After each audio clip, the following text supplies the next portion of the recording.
there, I'm Hassa Mann. I came to South Fremantle in 1969 as their coach and played 3 years with the club. Played, I think, something like 63, 65 games and 132 goals. Not bad. Well, I started off playing with Melbourne. I went to Melbourne as a 19-year-old and was lucky enough to play in the premiership in my first year. I won the best first year player in my first year. Won a premiership in my second year with Melbourne and a third premiership with Melbourne in my fifth year in 1964. And as we stand today, I'm still a member of the last premiership side for Melbourne, which is quite a disgrace. I was then pursued by both South and also East Fremantle, and they invited me to come across here and at least talk to the clubs and to ascertain whether that I did have an interest, in fact, in coaching.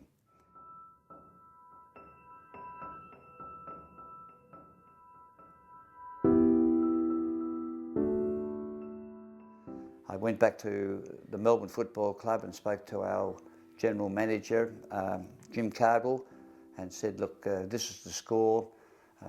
28 years of age, I would like to stay with Melbourne, but I would like a 2-year contract with the Melbourne Football Club.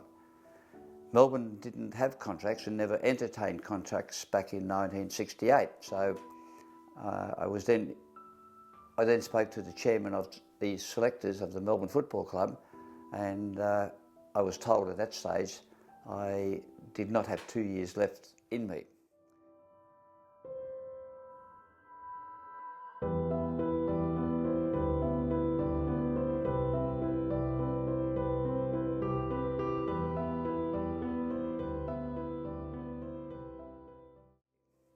Which is a little bit alarming in that I'd won the best and fairest in 1968. 1967. I won the 62, 63, 67.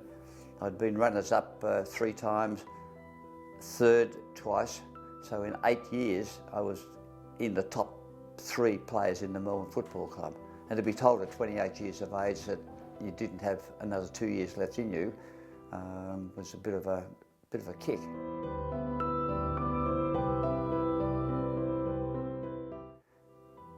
I thanked Melbourne Footy Club and said, well, you've just made up my mind that I will then go across and coach in Perth. And South Fremantle was the team or club that I'd selected to come to, which is something I certainly don't regret at all.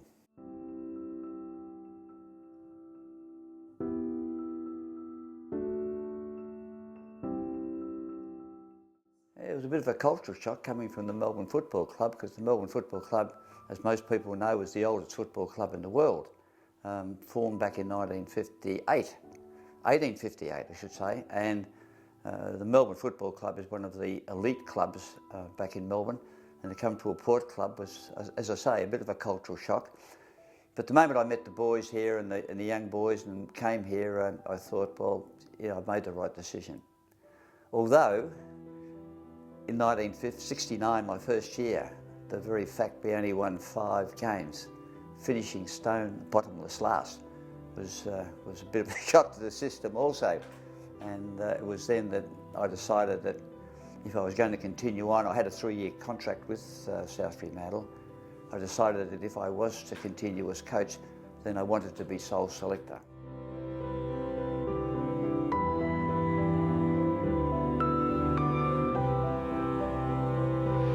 Hassa Mann come onto the ball now. And the kick awarded to Hassa Mann in the centre of the ground.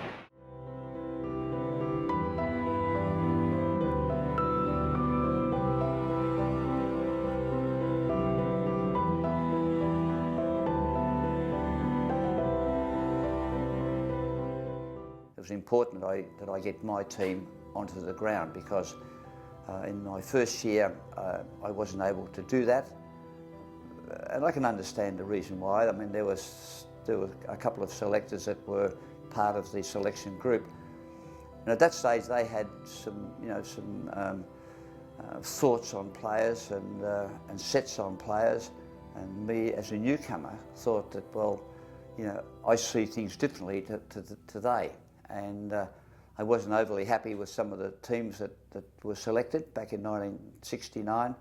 So I went to Ron Hart and said that if I am to continue, then I want to be sole selector, which didn't go over too well. They said you're putting your neck on the chopping block, which I was prepared to accept. They finally agreed, and second year's history, we go on and win a premiership with a team of boys, which was one of the great thrills of my career. When I woke up on a Saturday morning, Jane, it was one of those things that it was typical Melbourne weather. It was overcast, raining, cold, wintry, and I thought, this is, you know, the guys are looking down on me particularly. And then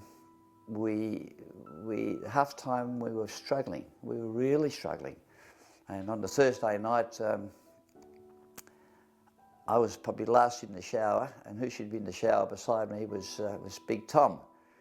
And I can recall Tom very vividly saying to me, Hassa, if on Saturday you want someone well to, I said, hit a player?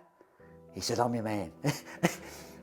At half time at the game, we were struggling. We were probably a goal up or 10 points up, and I gave Tom a bit of a stare, only a stare, and then we went out after half time. Within the first 2 minutes of the game, we kicked a goal. On TVW Channel 7. Rolly Door brings it in towards full forward and right to the arms of Hassa Mann. Well, Hassa Mann read that one very well. This one, Rob. Hassa Mann lining it up. No doubt about it. And 3 for full points and South's 10th goal. As we were running back to the centre, the crowd roared. And I looked back and here's Tom standing upright and Bobby Shields lying prostrate on the ground. I thought, what happened, you know, what happened?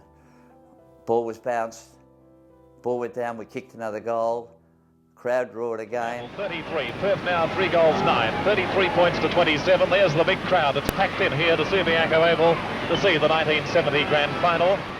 Same thing. We went on and win the game convincingly at the end, and I said to Tom after the game, I said, Tom, what happened? Tom, what'd you do? He said, I saw it. I said, what do you mean you saw it? He said, I saw it.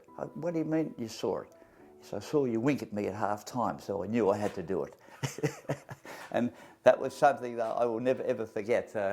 Sometimes you've got to do things that you don't like doing to win a game.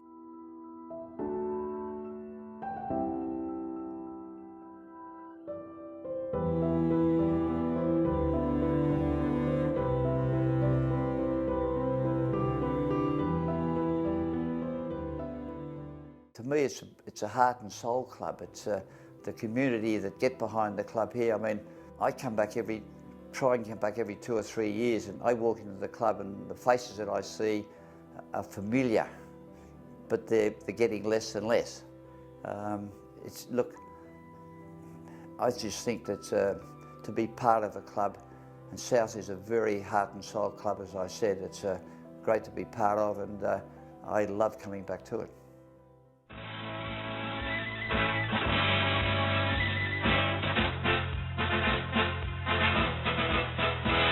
We are the